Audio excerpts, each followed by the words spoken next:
Okay, welcome back. So we were just reducing the quality of Homer Simpson here, much as the Simpsons did over the 30-year period of their existence on TV. Now, we just made a really damaging change to Homer. And I want you to remember where we did this, right? We were up under image size. When we got here, originally, the resolution was 300 pixels per inch. The pixel dimensions of the thing were much, much, much bigger than they are right now. But oddly enough, the size in inches was essentially the same. So can we just go up a hill? Can we just correct our mistake? It was 300, now it's 72. What if we put it back on 300?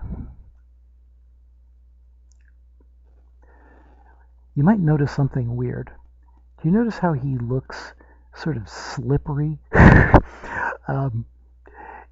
He looks a little more shiny. It's weird. Let's see what's going on with the pixels in here. Now, what happened there is that you can't add quality after the fact, after you've taken it away. You can't. Because here's where the quality comes from. It comes from the original capture.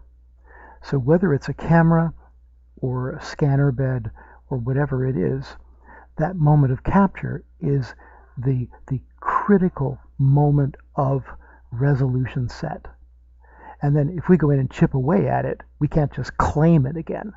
So here's really the only way we can deal with this right now. And if you go to edit, we've got undo up here, right? Now, you can keep on actually doing undo for longer than you've ever been able to inside of Photoshop. But let's use the history, because I want you to be aware of it right from the beginning. The history is one of these tiny little buttons over here to the right. And when I open it up, I can see everything I've done. Like here is where I just made him a big shiny mess again. Here's where we started to edit him downward. Here's where we selected him, basically we deselected him. Here's select, here's open. And so what we've done now, by going back to open, is we just walked back to the very beginning of our session of editing here, okay? That's very handy to do, and yes, you can edit undo a good long way, but history is a really good way to jump to the exact moment that you want to fix.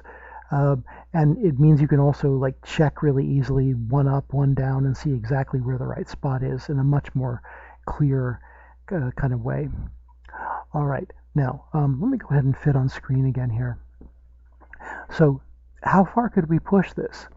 Well, remember, here's the weird thing. You're dealing with two different concepts.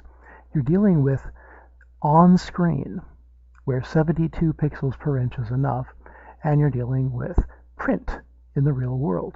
So just think about this simple kind of giveaway information here. When we're in here and we see it's 300 pixels per inch, think about that.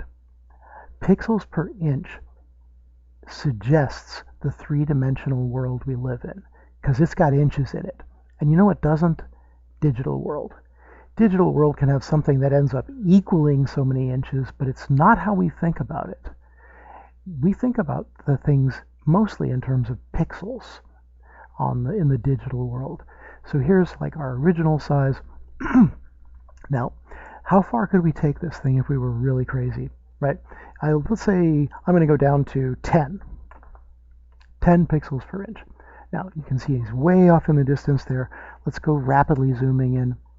And isn't that kind of amazing? At 10 pixels per inch, you can still tell really clearly what's going on here, who that is, right? And if you go back at this point to image size,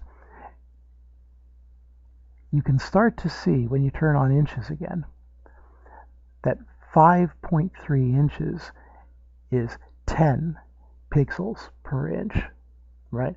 This is just what that looks like. All right, I'm going to say okay for the moment. I'm going to go ahead and wrap this up because this is 5-minute Photoshop, and I'll be back with something else.